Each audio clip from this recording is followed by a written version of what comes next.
Welcome to Studio 5. We are in conversation this week, an intimate one-on-one with the legendary singer and songwriter, Candi Staton.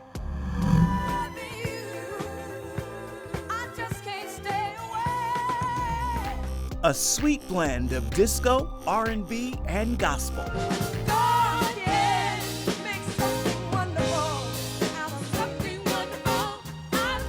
Candi Staton's music makes a statement. If you tell me no, I'm gonna prove you wrong. And earns a surprise 2026 Grammy nomination. That was the last thing I was expecting to hear. Really? 40 years? It's a journey from humble beginnings in the music industry. Let's go back to the early years for a little bit. So Bishop Jewel discovers you and your sister. Those were good days. I was 12. It breaks up to start over again. And Candi gets candid about abuse she suffered. That was with this abusive husband. He was a gangster. I've married some horrible people. That and more in this one-on-one with Candi Staton. At the heart of Candi Staton's return to the spotlight is her latest album, Back to My Roots. It earned her a 2026 Grammy nomination, her 5th nomination, but her first in 40 years. God so knows about the rainbow sign. Won't be water, but fire next time. Let's go back to, at least for now, where were you when you get the news that your latest project is nominated for a Grammy? How'd you get it? That was the last thing I was expecting to hear. Really? 40 years? Whoa. I had 4 of them earlier, 4 nominations, but I never got never won. Uh-huh. And so Bill Carpenter, bless his heart, he kept pushing and he kept pushing. He don't give up. I love it. And he just kept pushing. You don't get a Grammy. I'm putting you in. I said, I don't even want to do this album. Oh, no. I said, I really don't want to do it. He said, you're going to do this album. You're going to go back to your roots, the roots. We want a roots album and put it in the roots section. I said, what is that? He said, it's a section in the Grammys where there's, you go back to the old things that you used to do.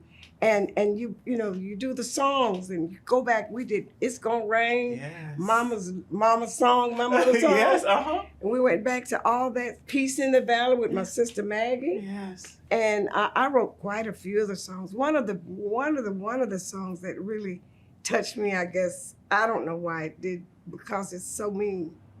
Reach down and touch heaven for me, where I played the piano. Yeah. Uh-huh.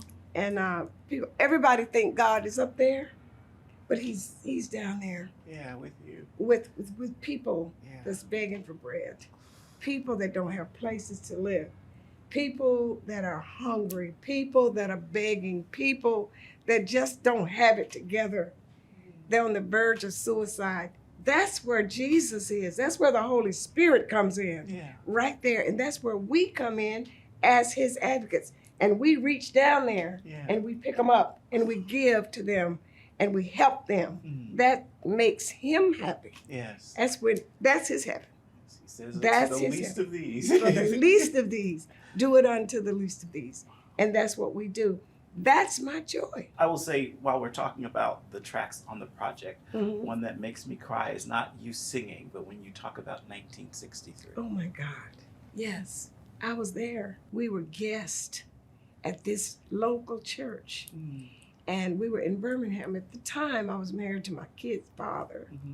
And I had 2 little boys, Marcel and Marcus. Wow. And I was pregnant with my 3rd little boy. And we were there, and I had already sung, preparing for the pastor to preach. And this deacon burst through the door, and he said, get up and get out. Now, he said, there's been a catastrophe. Down the street, he said, there 4 little girls just got killed. 16th Street Baptist Church just got blown up. And he said, y'all need to get out because it's a mess. It's a mess, and you got to go through Birmingham to get to where you're going. And I'm like, wow. We got up everything. We put everything together. Whoa, we got downtown. It was a mess. People were throwing bottles. People were breaking in stores. People were pushing cars over. Somehow through prayer and keeping our minds focused on God, he brought us through that. And my two little boys on the floor, they were crying and shaking, and Mommy, we gonna die. I said, no, you're not gonna die. We getting home. And so we got through it. And the little girls' names was what bothered me. Nobody recognized their names. Little Cynthia Weston, little Carol Robinson, little Denise McNair, and little Addie Mae Collins. Love is gonna win. Candi Staton's Grammy-nominated album is called Back to My Roots. It's available wherever you stream, download, or purchase your music. And still ahead, a sweet look back at Candi's music history.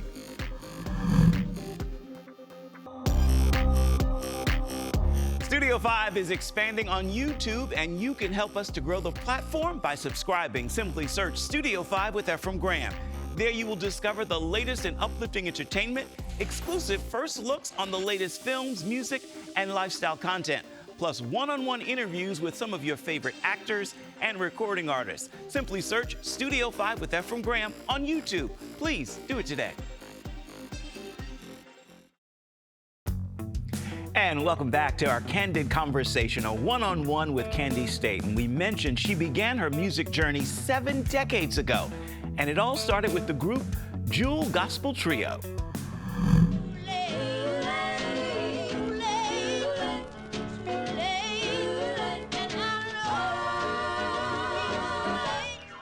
Let's go back to the early years for a little bit. So Bishop Jewel discovers you and your sister.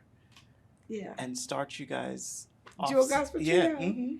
Those were good days. I was 12. 12? 12, yeah. With the same type voice I have now. I sound At like 12. I can prove it.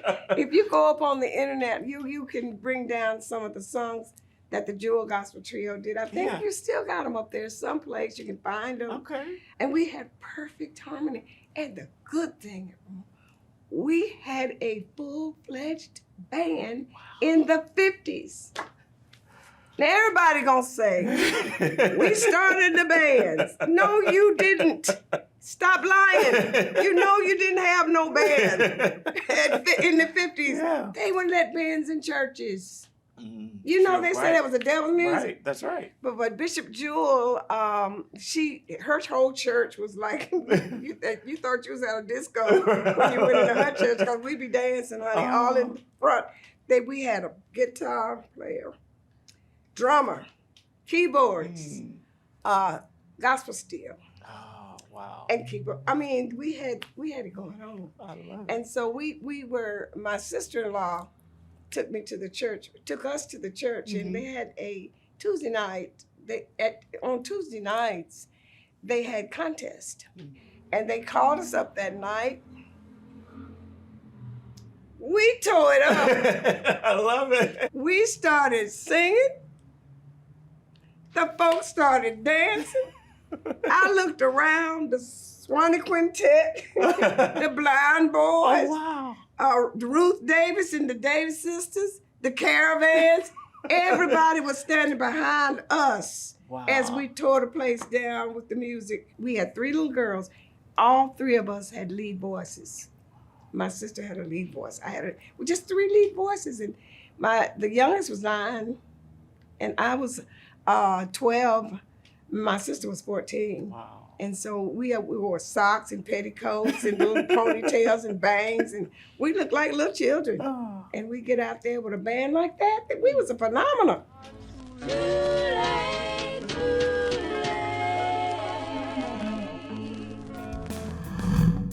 In case you can't tell, I love Candi Staton. She's also an author, by the way. Her books include Young Hearts Run Free, Beyond a Shadow of a Doubt, and This Is My Story. Ahead, Candi shares personal stories of a few well-known, influential figures.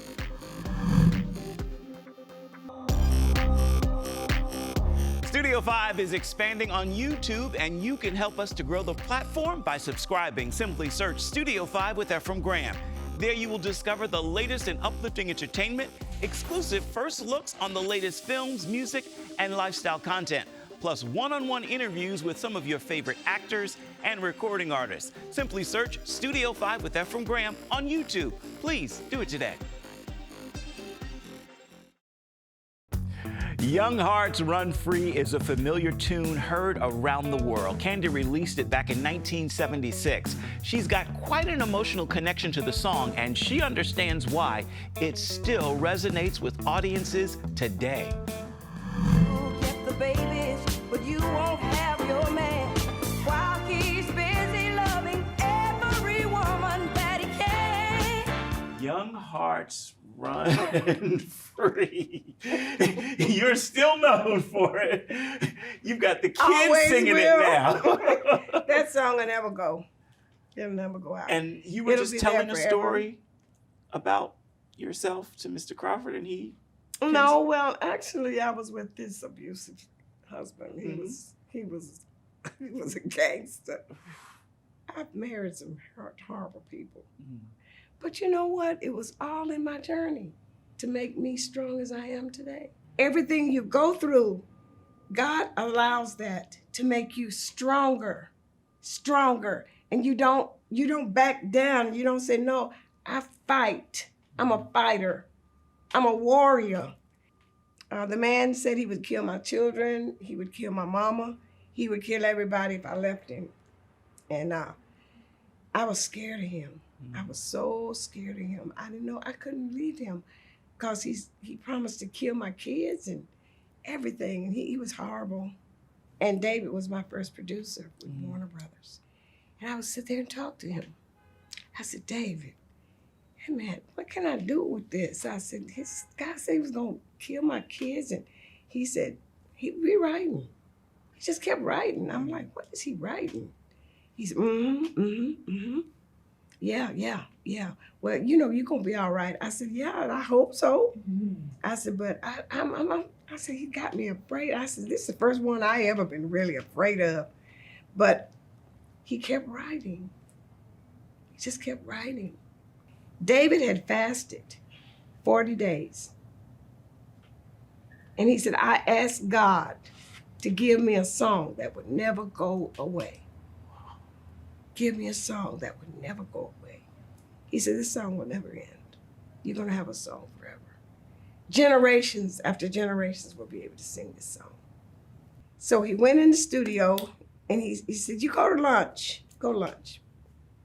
So I went to lunch. He said, by the time you come back, I'll have the second verse. I said, okay, all right. So I went to lunch, came back. He said, you ready? I said, well, yeah. He said, let's go in the vocal booth. I sung it down once, just once. And he said, you can come in now, I got what I want. Wow. He said, you'll never be able to put that feeling in the next one. I said, no, I want to do it again. I said, I was just practicing. He said, no, you weren't practicing. You weren't practicing. That was from your heart. He said, that's what I want. And that's how Young Hearts Run Free was birthed. It is just amazing what that song is saying. It's a sad song with a joyful beat. Nothing That's like it. the story of Young Hearts Run Free. Run free. They'll never be hung up like my man and me. Throughout Candi's career, she's met influential people who've made a difference in her life, including Jim and Tammy Faye Baker and the legendary Ray Charles.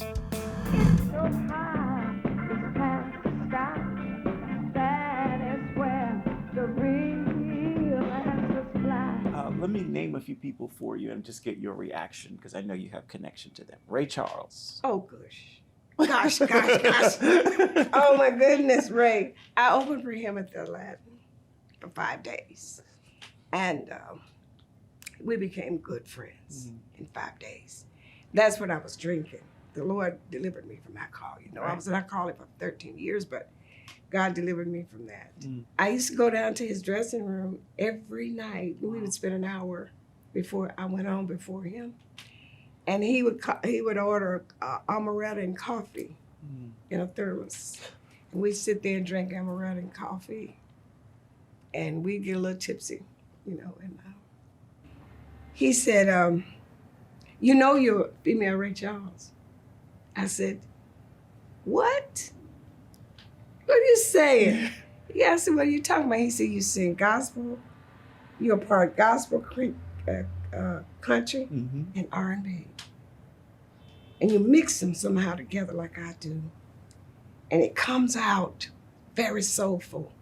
He said, that's what I'm saying. I said, you know, you are right.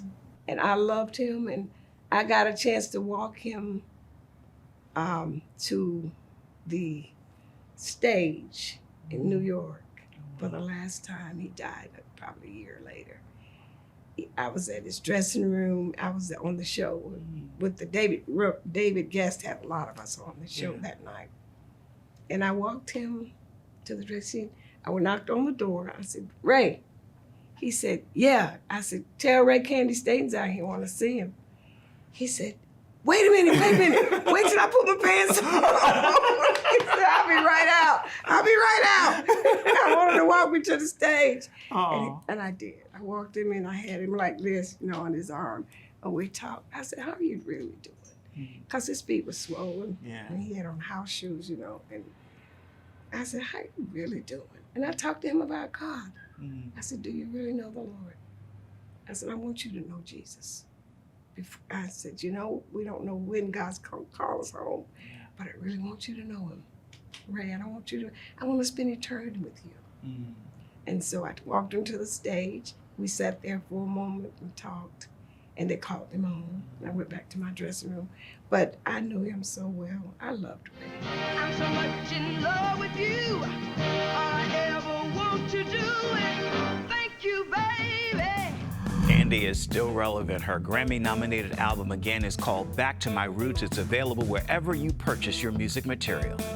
Still to come, Candi's miracle story and an answer to prayer for her son.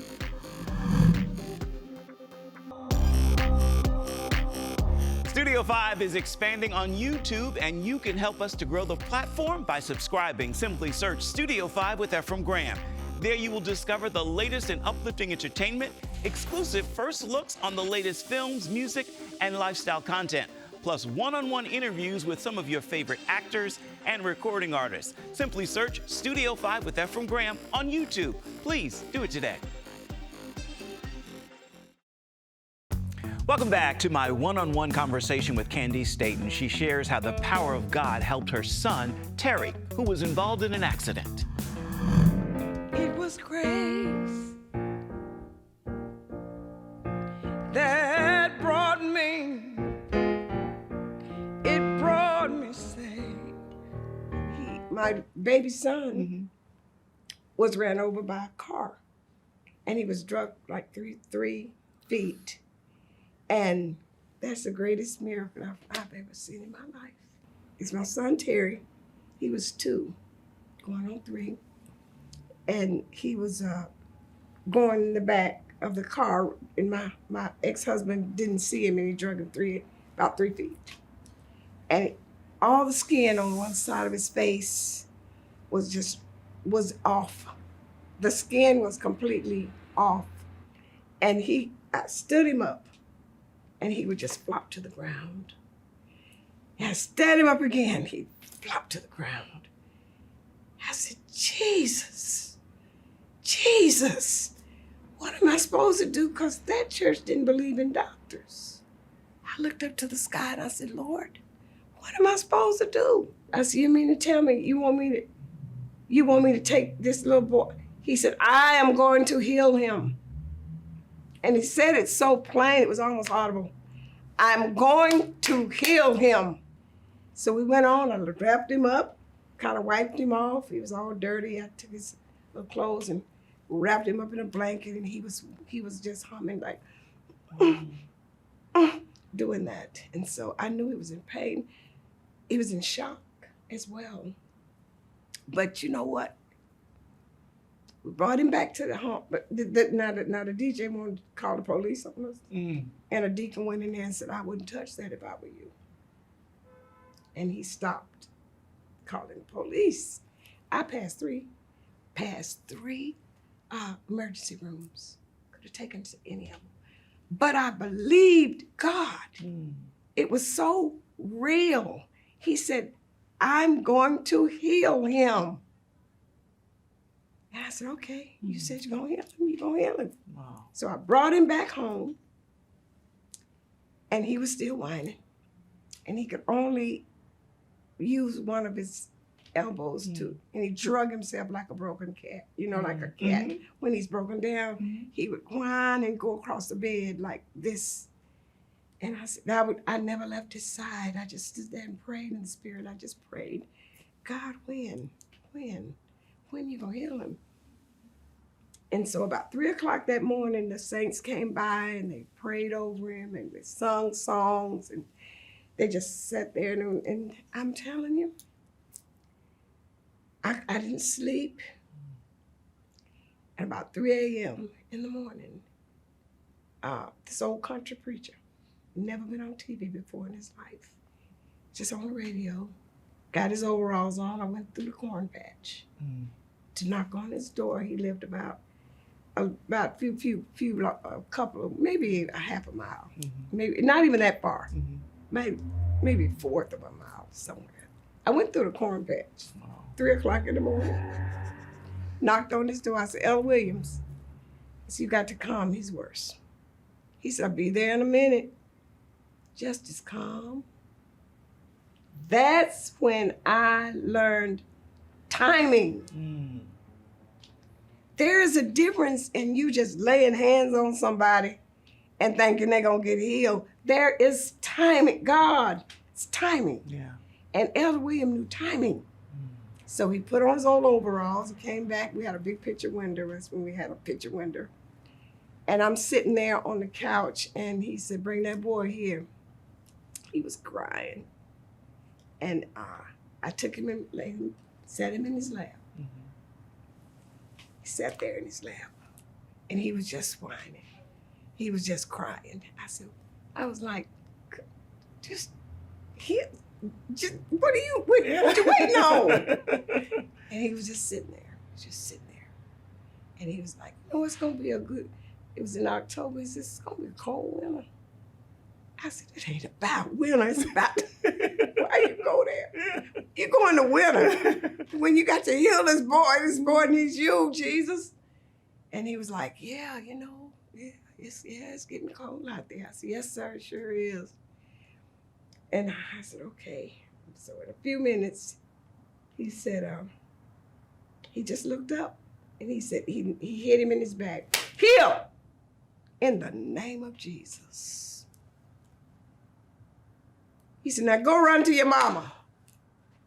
And he come running to me and he said, stop crying. He said, eat. He hadn't eaten all day. I said, okay. So I got him some grits. Went in there and fixed him some grits. Gave him some grits. He laid in my lap and he went to sleep. I put him in his baby bed. Now, mind you, his face is still dripping water. I laid him on this other side where he went to sleep. I had got a little rest. Now, remember getting up, I heard him jumping up and down. You remember the baby beds that you could pull up the sides? Yes, the big old sides. He was in there just jumping. I said, he jumping. I ran in there. I said, oh my goodness. The skin was back. Brother, give me 5. The skin was back just like mine, like nothing ever happened to him. That was one of the greatest miracles I have ever seen. Jesus is the answer for the world today. Of him, there's no other. Jesus is the way. You can read more on her son's miracle in her book, Beyond a Shadow of Doubt. Before we say goodbye, we want to give the final word to Candi Staton. What do you think it is about what you have done? You've been in this industry now 7 decades, I guess it would be safe to say. 75 years. 75 years. that's allowed you to last? Because it hasn't all been good, but you're still doing this. Yeah, I'm going to do it until the Lord calls me home. That's my job. He gave me a purpose, and I'm standing on that purpose. I'm standing firm. Nothing can stop me. I've had all kinds of obstacles. Satan has tried every trick in the book to kill me because he can't kill me, because God ain't gonna let him. Been through cancer. I've been through divorces. I've been through hard times. I've been through everything that you can imagine. I'm a mother of 5 grown children that I was a single mom that had to raise them by myself. Because, you see, one thing about me, you got to understand, I'm not going to take it. See, I'm not taking a lot of stuff a lot of people would take. And I promised God that I would never have to take anything from anybody. Because my first husband told me, you need me, I don't need you. I said, a man will never be able to say that to me again. So I've always been independent and tenacious and had that, you don't tell me that. If you tell me no, I'm gonna prove you wrong. That's just been my attitude all my life. Don't say no to me. If you ever say no to me, I got something to prove. Candi Staton, that is a great final word for this one-on-one edition of Studio 5. Until next time, make time to uplift someone around you, and then please come on back and see where Studio 5 takes you next week. Thank you so much for watching. Studio 5 is expanding on YouTube, and you can help us to grow the platform by subscribing. Simply search Studio 5 with Efrem Graham. There you will discover the latest in uplifting entertainment, exclusive first looks on the latest films, music, and lifestyle content, plus one-on-one interviews with some of your favorite actors and recording artists. Simply search Studio 5 with Efrem Graham on YouTube. Please do it today.